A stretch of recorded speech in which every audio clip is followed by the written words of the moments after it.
Olha, temos novidades sobre o carro do acidente que matou o motociclista Edinaldo Luciano em um cruzamento no bairro de Jaguaribe no final de semana, no sábado, aqui em João Pessoa.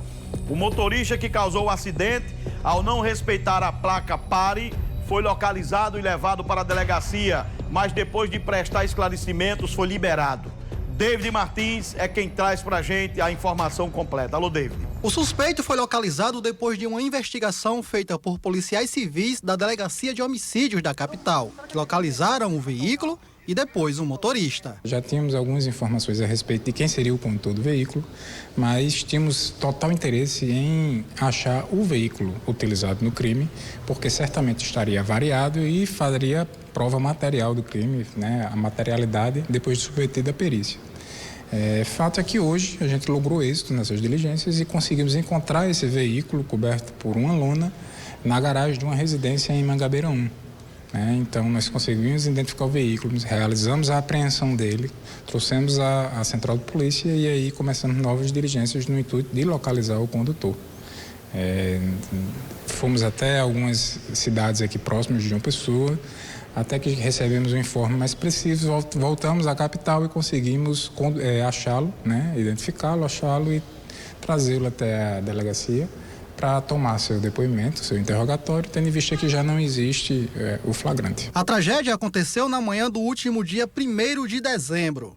Foi no cruzamento da Avenida Coelho Lisboa com o estudante José Paulo Neto, em Jaguaribe. O momento do acidente foi filmado por câmeras de segurança e mostram o automóvel avançando a placa de pare.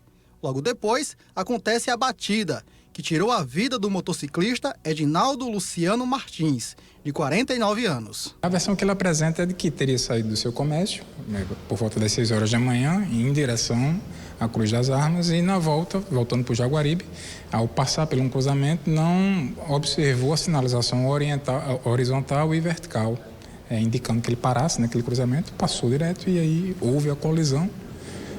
Também se defendeu dizendo que não prestou socorro, porque temia sofrer algum tipo de represália por parte das testemunhas e das pessoas que estavam ali no local. Seguiu adiante e nós acreditamos também que ele não prestou socorro, não ficou no local porque não é habilitado. O homem negou ter ingerido bebida alcoólica. No carro, as marcas do acidente, que danificaram bastante o veículo. O condutor é Adriano Francisco da Silva, de 37 anos, um pequeno empresário. Ele tem um depósito de bebidas no bairro dos Bancários. De acordo com a polícia, o carro não está no nome dele, mas pertence a ele. Esse rapaz, inclusive, tem histórico criminal. Ele já foi preso por porte ilegal de arma de fogo. Segundo o delegado Carlos Otton, a lei não permite que seja feito o flagrante. O flagrante não mais existe, o fato ocorreu no sábado, mas isso não impede que a justiça seja feita. Estamos agora com o crime elucidado. Estamos com a materialidade do crime, que é o veículo que será submetido à perícia. Estamos com a identificação precisa do condutor do veículo e agora ele será processado criminalmente, Vamos concluir o inquérito, mandar para a Delegacia de Acidentes de Veículos, que vai dar prosseguimento, ouvir novas testemunhas, fechar a investigação e aí remeter ao Poder Judiciário para que o processo criminal seja formalizado. O problema aí não é do delegado, não, O problema é a lei mesmo. A lei permite que você livrou o flagrante, você vai, presta depoimento e vai para casa. O problema é a lei, o problema é o legislador. Quem fez a lei? Quem? Quem foi que fez essa lei? Quem foi que fez o Código Penal? Os deputados e senadores, que a gente elege para ir para Brasília para fazer leis boas, leis justas, e eles terminam fazendo leis que não resolvem. Pronto, o problema pertence a eles. O delegado está apenas interpretando o que o legislador produziu lá no Congresso. Agora a gente tem um legislador que não legisla, os deputados estão mais lá em cima para cuidar dos interesses deles, A grande maioria. Tem uns que trabalham, tem outros que não estão nem aí, amigo. A maioria não está nem aí. Aí, quem vai agora? Qual é a lei que vai resolver a vida do trabalhador aí? Me diga aí. O cabo atropelou, matou a pessoa, foi para casa sem carteira de motorista, o pior é isso, sem carteira de motorista. Aí chegou, escondeu o carro, todo amassado, com as manchas lá de sangue. cobriu com a lona e deixou lá o carro escondidinho, olha. Ele tinha motivo sobrando para estar preso, né? Ele assumiu o risco aí, ó, no momento que ele passou da placa de pare, ele assumiu o risco de matar, né? E já responde processo por porte de arma. Ele assumiu o risco de matar qualquer pessoa aí, né? Assumiu o risco. Você, quando assume o risco, a responsabilidade é sua, meu amigo. Aí o cara ia trabalhar com a mochilinha nas costas para ganhar o pão de cada dia honestamente e morreu. E aí, a lei fez o quê? A lei não fez nada. Eu fiquei aqui 3 dias gritando aqui, todo dia, né? 3 dias gritando aqui, pega o caba. Ele tá livrando o flagrante, tem que pegar o caba, né? Mas passou aí 4 dias, quer o quê? Foi sábado, pegaram ele ontem, quarta-feira. O lá de Areia que atropelou a família, né? Embriagado de Areia, aquela tragédia que morreu até criança. Passou umas 10 dias para se apresentar, saiu lá com a cara mais lisa do mundo, rindo da cara da sociedade, rindo da família que não tinha passado nenhum luto ainda. A repórter Maiara Medeiros falou com o genro e a filha do motociclista Edinaldo, que disseram que irão processar a família do motorista e que irão querer justiça para esse caso. Veja aí.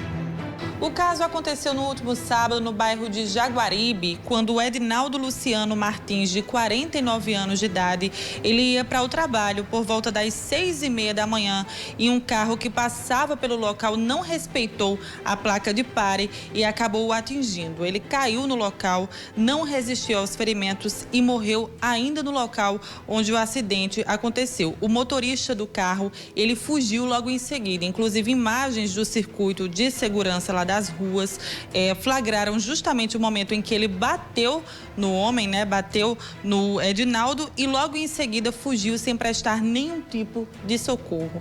Eu vou conversar aqui com o Flávio Lisboa, ele que é genro do Edinaldo. Flávio, inclusive hoje, né? Nesta quarta-feira, o homem, esse homem que fugiu do local, que não prestou socorro ao Edinaldo, ele foi ouvido na delegacia, mas como já passou o flagrante, ele foi liberado logo em seguida. Ele assumiu o que fez, disse que fugiu do local com medo de represálias, mas a família esteve lá na delegacia também. E como é que está o sentimento da família diante dessa situação, principalmente diante do fato de que o motorista ele foi imprudente, ele não tinha carteira de motorista e ainda por cima fugiu do local. Qual o sentimento da família?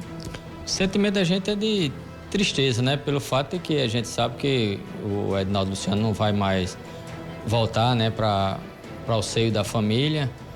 E a revolta pelo fato dele ter ido embora já, né? Ele foi preso, né? Foi levado para a delegacia, mas logo em seguida foi ouvido e foi solto. Mas a gente sabe que infelizmente é o nosso código que é assim, né? E o que a gente pede é justiça, né? Que esse caso não seja esquecido, que a justiça ela tome conta disso, que leve para como se fosse de cada um, que ele seja da família de cada um e que ele seja punido, né? Que esse indivíduo seja punido para que não aconteça isso com outros Lucianos. Isso é o nosso sentimento, né? Que seja evitado, que ele seja tirado das ruas. Ele não tem habilitação, ele não poderia em momento algum estar num carro dirigindo, o que mostra que ele é um imprudente. Esse é o nosso sentimento, é de revolta, mas também tenho certeza que a justiça vai dar resposta nesse caso. E agradecer também à polícia, né, pelo fato de que eles agiram rapidamente e conseguiram pegar esse indivíduo. Agora, o nome dele, né, do motorista do veículo, não foi divulgado pela polícia. O que se sabe é que ele tem 37 anos de idade. Ele foi encontrado nesta quarta-feira no bairro do Geisel. E o carro, né, o veículo que ele dirigia quando ele atropelou o seu Edinaldo, quando o acidente aconteceu, esse veículo ele estava escondido em Mangabeira, né? A polícia conseguiu também encontrar esse veículo e apreender o carro que ele utilizava, que ele dirigia no momento em que o acidente aconteceu. A família, inclusive, pretende mover aí um processo contra o motorista do veículo, não é isso? Isso, sim. Nós vamos mover o processo, né? Provavelmente o Ministério Público deve oferecer denúncia, né? E nós vamos, sim, procurar até o fim a justiça nesse caso. Mesmo sabendo que isso não vai trazer a vida de Luciano de volta, mas nós queremos justamente a justiça para que não volte a ocorrer novamente. Ok, aqui também está a filha do Edinaldo, né, a Lívia Martins, porque é um sentimento muito difícil agora para a família, né, Lívia, ainda diante dessa situação também, não só da morte do seu pai, mas diante do sentimento de injustiça, não é isso? Verdade, essa pessoa trouxe uma tristeza muito grande para minha família, inclusive no dia do aniversário da minha mãe, e ficou um vazio imenso na minha vida, na vida da minha mãe, na vida de todas as pessoas da família. Então, o que a gente pede agora é justiça e que essa pessoa aí venha pagar pelo que ele fez com meu pai, que não foi uma coisa simples, né? Que acontece sempre, a gente vê com outras pessoas, nunca espera com a gente, mas quando a gente sente a dor do outro, é que a gente vê como é difícil. Ok, muito obrigada pela participação de vocês. Maiara Medeiros para o Correio, Manhã. Eu quero dizer para a família aí que conta comigo, se desaparecer todos os jornalistas dessa luta, se todos desistirem, eu não vou desistir, viu? Vocês contem comigo. Se sobrar só um, vai ser Nilvan, para cobrar a justiça. A função do jornalista é ficar do lado da vida. A função do jornalista comprometido com a realidade das pessoas é ficar do lado da parte mais frágil.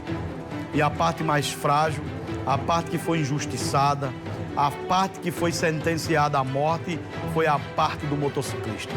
Então a família aí, contem com minha voz, contem com o que eu apresento, tanto no rádio como na televisão. Vocês têm meu WhatsApp aí, têm meus contatos. E contem com a minha voz. Se a imprensa se calar, vocês ficam só e sozinhos. A voz de vocês tem dificuldade de ser ouvida pelas autoridades.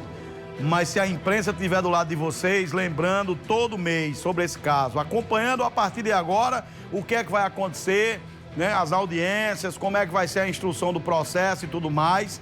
A imprensa cobrando fica mais fácil de cobrar a justiça. E quando a imprensa tá de olho, a coisa fica com mais possibilidades de ser tratada como o fato que a sociedade precisa ser tratada, tá certo? O que é muito lamentável isso aí, que aconteceu com a família de vocês.